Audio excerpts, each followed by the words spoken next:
Hoje nós vamos falar também sobre aquecimento global, com um climatologista que fala que o aquecimento é conversa para boi dormir. Eu não sei se o boi prefere dormir na sombra. Eu vou conversar com o Ricardo Felício. Venha para cá.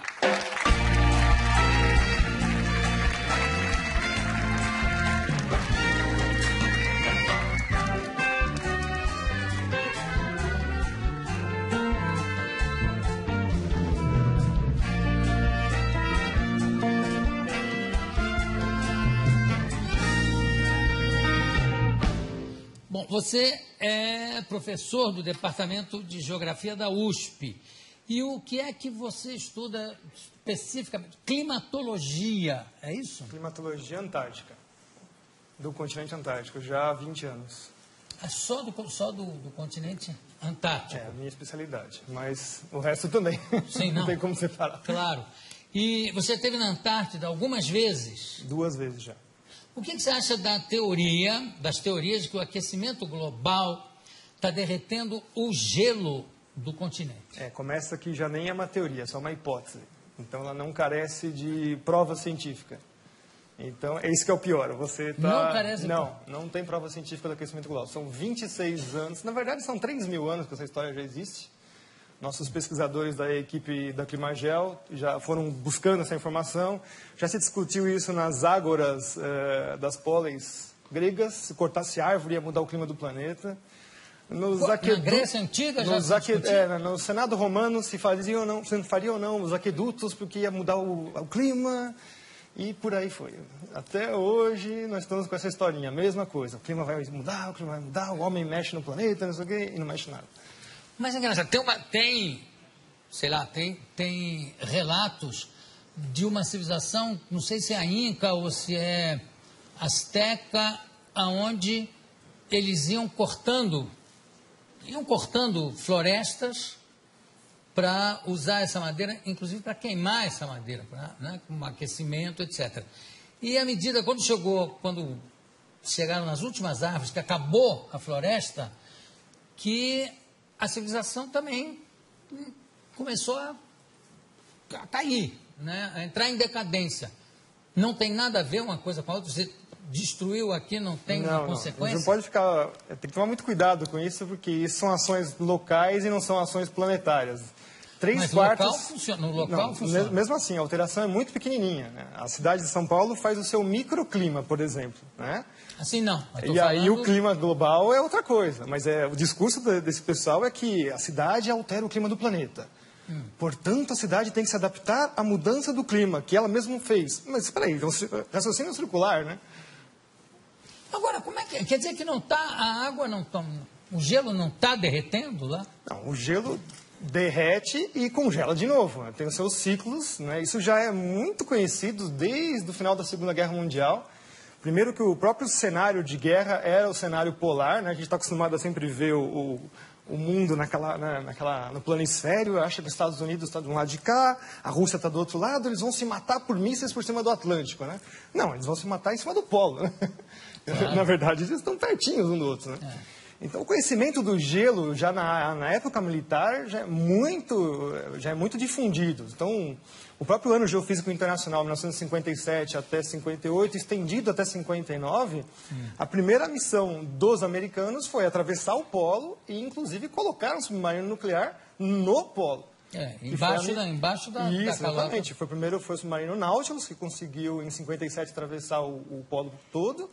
E o submarino Skate, ele conseguiu furar o gelo, quer dizer, eles já sabiam exatamente aonde estão as políneas, que são as aberturas do gelo do Ártico, para poder colocar a arma de guerra lá. Então, o clima e militarismo está sempre andando junto, Tudo está andando junto com o militarismo. Como é que é o negócio do nível do mar? Não está subindo ano? Não, o nível do mar continua no mesmo lugar. Tem essa história também. As calotas estão derretendo. Não. Primeiro que se fosse derreter alguma coisa, teria que ser a Antártida. Então, aí sim você teria uma elevação do nível considerável. Mas para derreter a Antártida, cá para nós, você tem que ter uma temperatura na Terra, assim, uns 20 ou 30 graus, muito mais elevado. Sim, mas a medição do nível do mar? Está subindo? Não, ele tem Como pequenas variações. Por exemplo, só o El Niño, que é um fenômeno completamente natural, varia o mar meio metro. E aí, os piores cenários do IPCC, que é o painel intergovernamental para a mudança do clima, né? O pior cenário deles é 50 centímetros. Em quanto tempo? Em 100 anos. Mas não tem uma medição feita pelo Capitão Cook? Tem. Tá, de quando é? Acho que é 1780, mais ou menos. E de lá para cá? No mesmo lugar. O nível do mar está no mesmo lugar. Então, que alívio que você me dá. Isso, nossa. Não, tem uma situação mais engraçada. Que eu fui fechar minha conta num banco que se diz sustentável, essas coisas, eu odeio essa história, né? E, não, mas o senhor faz o quê? Eu sou professor de climatologia. O mundo vai acabar? Assim, as pessoas estão assim, apavoradas, o mundo vai acabar. Não, a Mariana estava preocupadíssima, inclusive ela tampa tudo que é espelho até hoje, por causa do aquecimento com medo global. de ver o reflexo do aquecimento global. O aquecimento global virou o bode expiatório para todos os males da humanidade. Bom, falando em aquecimento, e a famosa, não é a calota polar, como é o efeito estufa? Esse é o pior de todos, né? Essa é uma física impossível. Ai, eu estou tão contente hoje. Quer dizer, o mundo terminar em 2012, nem pensar, né? De jeito nenhum. Tá. Então vamos para o efeito estufa. Como é que é? O efeito estufa é a maior falácia científica que existe na história, né? Primeiro que ele é baseado num conceito científico que não existe. A Terra tem essa temperatura porque ela tem atmosfera, recebe energia do Sol, tem uma interação com a atmosfera, e por lei dos gases, note, não é uma teoria, é a lei dos gases, pressão, temperatura, né, e volume. Então, por causa de ter uma atmosfera, nós temos essa temperatura. Eu adoro essa discussão assim que os aquecimentistas, que são os que trabalham para o lado do aquecimento global. Não, mas o maior exemplo de que o CO2 realmente acaba com o planeta Terra, acabaria com o planeta Terra, é Vênus. Aí eu falo, é? Tá, qual é a pressão atmosférica na superfície de Vênus? Não sei. São 90 vezes a pressão atmosférica da Terra. Portanto, a temperatura lá é de 400 graus na superfície, não é por causa do CO2, é por causa da pressão atmosférica da atmosfera de Vênus. E Vênus também tem o problema da camisa, né? Que deve ter uma certa influência. Agora, quer dizer que não há o efeito estufa? Não, essa física não existe. Então, o negócio do pum dos carneiros da Nova Zelândia, você já ouviu falar nisso? Já! Não é que é uma quantidade tão absurda de puns que vai causar o apocalipse, que vai estourar com a calota não, como é que chama? Com a famosa camada de ozônio. Que não existe, né? A camada de ozônio é uma coisa que não existe, né? Não existe? Não. Meu Deus, que alívio que eu estou hoje. Quer dizer que o carneiro pode dar pum à vontade. Eu sei que tem fazendeiros ensinando o carneiro a se segurar. Pode soltar.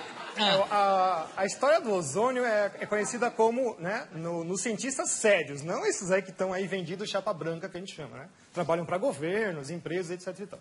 Cientistas sérios, o próprio pai da coisa é o Dobson, que no Ano Geofísico Internacional se propôs a ir para a Antártica justamente para saber qual era a variação do ozônio na calota polar. Ele já sabia que o ozônio desaparecia completamente na Antártida. E aí, de lá para cá, os caras desaparecem com essas informações e falam que é o seu desodorante que destrói a camada de ozônio. Nossa! Nunca mais eu pego um sujeito fedendo, que eu brigar com ele, para botar um desodorante, Aí quando você vai ver o que acontece, é a quebra das patentes dos CFCs, os gases refrigerantes. Então, em 87, começam a terminar as patentes, elas começam a se tornar públicas, você não precisa mais pagar royalties para elas. Então, a indústria toda que detém essas patentes lança um substituto chamado HCFC, que é um organofluorclorado como qualquer outro, mas custa, né, o CFC passa a custar $1,38 o quilo, o outro passa para $38 o quilo. Mas a grande vantagem é que ele não funciona em nenhuma das geladeiras anteriores, ar-condicionado e tudo mais. Então, é extremamente sustentável. Você tem que vender, jogar tudo fora e comprar tudo novo. Hoje, as patentes vencem em 25 anos. Então, o discurso agora é que os HCFCs, milagrosamente, descobriram que ele também faz mal para a camada de ozônio e aquecimento global. Que alívio que a gente sente, né? Não, mas o melhor é o preço, que vai ser o substituto. Que as empresas agora falaram que vão garantir que não vai dar mais problema. Né? $128 o quilo. E também não vão funcionar nos outros equipamentos. Isso tem sempre essa jogada, né? Se vocês perceberem agora, mas não é só trocar o gazinho do refrigerante. Parques industriais inteiros têm que ser trocados, porque existem os sistemas de refrigeração central, caldeiras e tudo mais. Se vocês perceberem agora, todos os produtos estão passando a butano de novo. Os CFCs, quando eles vieram no final dos anos 40, 50, eles vieram justamente para resolver o problema de explosões em fábricas, porque é um gás totalmente inerte, não tem nenhum problema com ele. Então, hoje nós estamos voltando para trás, né? Começo de século XX de novo, por uma mentira que é que esse gazinho destrói a camada de ozônio. Qual é o gás que destrói a camada de ozônio? A hipótese, é uma hipótese de novo antrópica, que nunca foi provada, é que os CFCs, os gases organofluorocorados, conseguem destruir a camada de ozônio. O butano não. O butano está isento disso. Ele fica lá, por enquanto, né? Até alguém arrumar um problema com ele. Tem uma coisa que me chama muita atenção, Ricardo, é que sempre que você vê o anúncio de um fenômeno astronômico, a queda de um meteoro, ou um fenômeno geográfico e físico, sempre é assim, a temperatura chegou a não sei quantos graus, que não acontecia desde 1920. A nevasca que aconteceu esse ano não se via desde 1887. Quer dizer que sempre anteriormente teve alguma coisa pior? Sim, nossa, muito pior. Pois é, então por que essa coisa catastrófica, né, de achar que a próxima será a pior? Se nunca acontece isso. Os registros paleoclimáticos mostram coisas assim muito piores, tipo o nível do mar subir 50 metros em 100 anos, a temperatura subir em 50 anos 8 graus, e o pessoal está falando que vai subir meio grau em 100. Que isso, é piada isso? Isso é uma piada. Olha, tem gente já querendo fazer pergunta ali na plateia, não é? Pode fazer, faça. Você disse que esse negócio do aquecimento global não tem nada a ver e tal. E, assim, o meu pai, muitas pessoas mais velhas que eu conheço, dizem que São Paulo na década de 60, 70, era tipo, conhecido como a terra da garoa, que era muito frio. E hoje, agora, você pega a época do verão, tá um baita calor, um calor insuportável. O que você pode explicar sobre isso? Isso daí é o efeito do clima no local, né? Então, isso não é um efeito global. O caso da garoa, por exemplo, nós tivemos um trabalho científico feito agora em 2009, 2010, mostrando que nos últimos 3 anos ela voltou com a mesma intensidade dos anos 30, 40. Então, na verdade, também a garoa é um fenômeno cíclico. O que carece hoje em dia muito é a observação. Nós temos pouca observação realmente dos fenômenos climáticos dentro da cidade. A gente até fala que é o clima citadino, na verdade, né? Em geral, nós temos também pouca observação. A partir dos anos 90, fechou-se estações meteorológicas no mundo inteiro. O próprio presidente Collor de Mello fechou diversas estações meteorológicas aqui no Brasil também. Então, a gente carece bastante de informação meteorológica in loco. Os satélites medem, mas sempre tem assim um problema de método, enfim, não é uma coisa tão fácil. A influência do desmatamento no clima global? Não existe. Não, infelizmente. Não existe? Não. E no clima local? Mais ou menos. Uma coisa que as pessoas também não sabem... Quer dizer, a Amazônia, então, não é o pulmão do mundo? Tem que tomar cuidado. Não, nunca foi.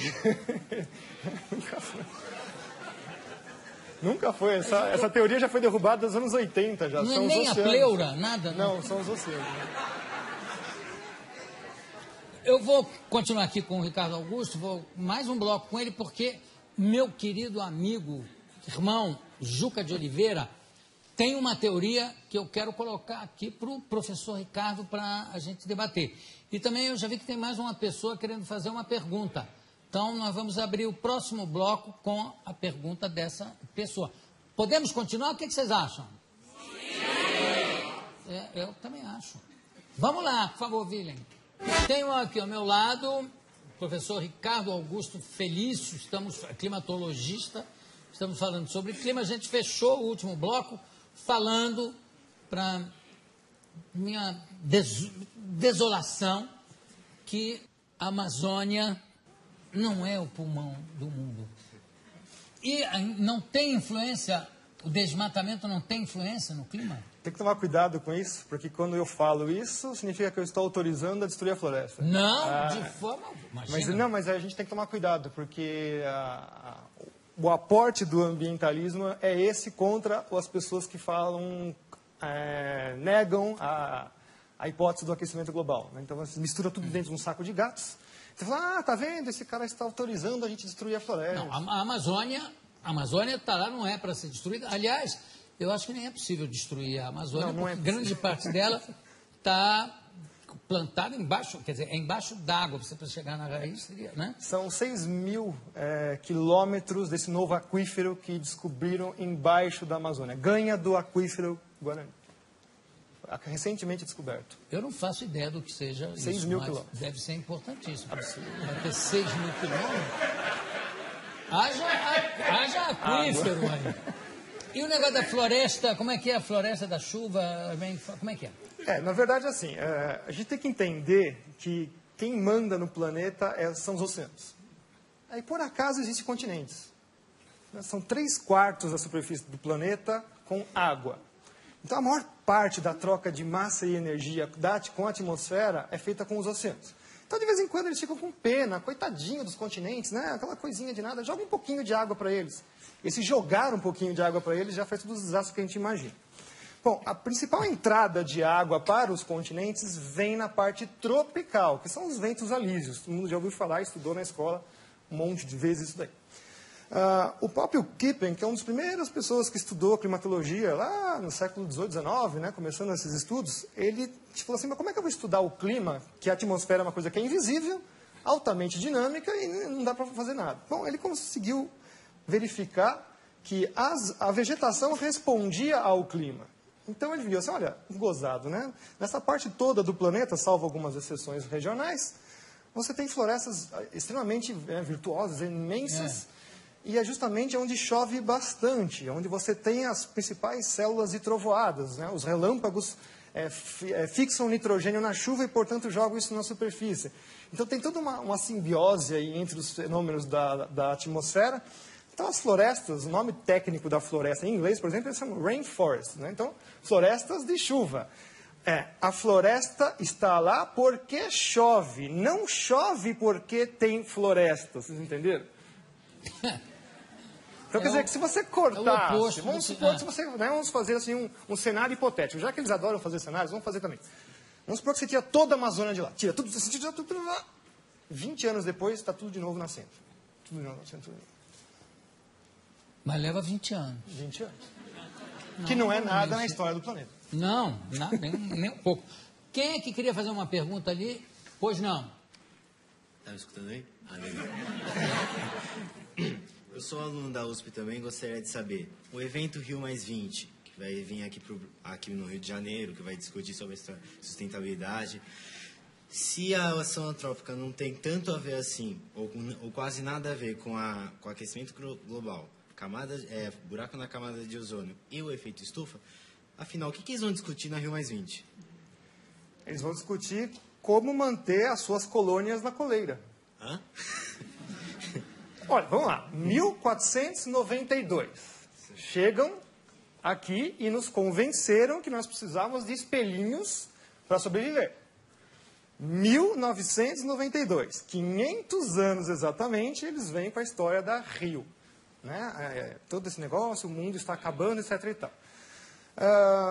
Tem os precedentes disso. 1980, então começou com a historinha da camada de ozônio. 1987 se forma o primeiro painel intergovernamental chamado IOTP para a camada de ozônio. 87.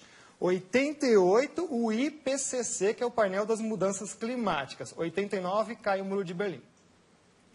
Aí você fala assim, mas o que tem a ver? Tem tudo a ver. É o sistema capitalista se expandindo.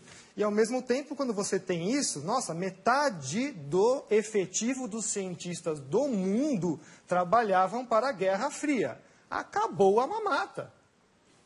Se você for pegar o histórico desses cientistas que trabalham para o aquecimento global hoje, são os mesmos que trabalhavam para todos os desastres atômicos e nucleares e etc. e tal. Então, o que esses cientistas sabiam fazer? Cenários em computadores. Programo e faço cenários. Olha, você joga uma bomba nuclear aqui e faz isso. Eles só trocaram um negócio chamado guerra termonuclear global por aquecimento global. O Derico queria te fazer uma pergunta. É que ele falou do nível do mar e percebe-se, não na orla toda, mas em alguns pedaços da orla, que o mar está acabando. Quem mora na beira do mar, acabou, não mora mais, né? Sim. As avenidas não existem mais. E não é que não existem e depois volta. O mar pegou e acabou. Então, diminuiu-se a orla, né? Está se chegando, parece que a orla do Brasil está vindo para cá.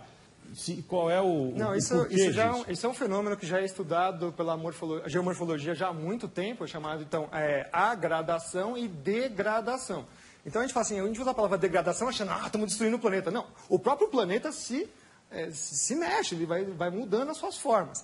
Então, o mar também faz os seus processos de agradação, formar praias, e degradação, ele também desfaz as praias. Isso é um processo natural também. E quando há um aterro, essa água vaza em outro lugar? Não. Você botou... Olha aí. Foi o Alex? Não. Foi você. O que houve, Alex? Fala. Aqui nada, senhor João. Hein? Lá atrás talvez, aqui nada. Já está meio tarde, ele já está arrumando as coisas para ir embora. Eu já não falei para você não fazer isso? Estou prestando atenção, senhor João. Nem me mexi aqui. Não se mexeu, claro. Bom, desculpa. Essa imagem que eu fiz, que é absolutamente infantil, claro, de você aterrar aqui, o mar não se expande numa outra direção, em algum outro lugar? Não, a área é mínima, não tem como. Não tem influência nenhuma? Não. A influência, 99% da energia que está na superfície da Terra vem do Sol. 99%. 99,99% na verdade. A geotérmica é insignificante em frente ao estrato geográfico. Que é a casquinha do mas planeta. eu digo local, de repente... Não, mesmo assim, continua não sendo. O Sol, por exemplo, todo mundo fala assim, o Sol é uma constante. O Galileu quase foi para a fogueira, né? Quando ele começou a achar manchas no Sol. Eu acho que o Sol não é uma constante. E não é. O Sol tem seus ciclos, né, de alteração. O principal é de 11 anos. Então, 11 anos ele vai aumentando sua atividade e diminuindo. Então, mais ou menos 4 subindo, 7 descendo. E também tem outros ciclos de 90 anos, outros ciclos de 200. Então, agora, por exemplo, nós estamos entrando num período mais calmo do Sol, que vai até 2046. Então, se vocês estão pensando que vai ter aquecimento global, não, vai ter, mas na verdade é resfriamento. Que já está acontecendo, na verdade, desde 1998. O que? Um resfriamento? Já. As temperaturas, na verdade, já estão diminuindo. E a influência do Sol no nosso clima é total? Total, 100%. Aí depois você tem Lua, tem um pouco de Júpiter também e Saturno, mexendo em campos gravitacionais, mas o resto vai ser o Sol no primeiro escalão. O segundo escalão são os vulcões, e aí o pessoal do terceiro escalão são os oceanos. Os vulcões. Os vulcões. Não tem a ver um pouco com a teoria do Juca? De repente o aquecimento dessa água, que realmente é um grande condutor, Não, de aquecer e pá! Causar um os tsunami? vulcões têm um problema ao contrário. A resposta deles é negativa, porque eles jogam cinzas vulcânicas na estratosfera, que seria a segunda principal camada da atmosfera. E aí não deixa a energia solar ir para a superfície. Então, quando tem atividade vulcânica em geral, quando assim, intensa, você tem já o próximo verão e inverno mais frios. Krakatoa foi um grande problema, né? O ano seguinte não teve verão. Né? Um vulcão lá no... Depois que ele entrou em atividade, o ano seguinte não teve verão. Tanta cinza vulcânica que ele jogou na estratosfera. Você vê, graças a Deus nós não temos aqui regiões de grandes vulcões, né? Não tem... Mas não tem problema. Em qualquer lugar que eles estiverem, eles... O chileno agora, Você acha o ano graça passado... nisso? Ele acha graça. Eu acho, é bonito. Qualquer lugar. O chileno o quê? O vulcão chileno agora, no final do ano, entrou em erupção. Bom, afetou até aqui os Estados do Sul, né? Nossa, até agora o Alex estava derrubando coisa lá. E o El Niño? Você falou do El Niño. Até hoje se fala muito do...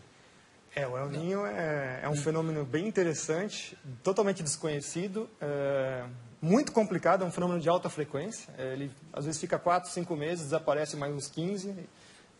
Polarizado, né? Tem o El Niño Laninha, e às vezes ele fica meio intermediário, não joga nem para um lado nem para o outro. Tem Laninha também? Tem Laninha também. E eles também estão atrelados com outro fenômeno chamado oscilação decadal do Pacífico. Esse é um mais longo. E foi descoberto sem querer com a pesca no Pacífico, né? Os peixes desapareciam durante uma época, depois era uma abundância total de peixe. E aí viam que estava ligado com a temperatura da superfície da água do mar. Então, o Pacífico ele tem uma polaridade de estar mais frio e mais quente, muito próxima à oscilação do Sol. E tinha que ser, né? A gente sempre esquece, o Pacífico é 1/3 do tamanho da Terra. 1/3 do tamanho da Terra é o Pacífico. Bom, eu acho que a gente vai dormir ou mais tranquilo ou mais preocupado depois da conversa aqui com o Ricardo Augusto Felício. Professor, muitíssimo obrigado pela sua presença. Obrigado a todos vocês aqui também. E daqui a pouco a gente volta.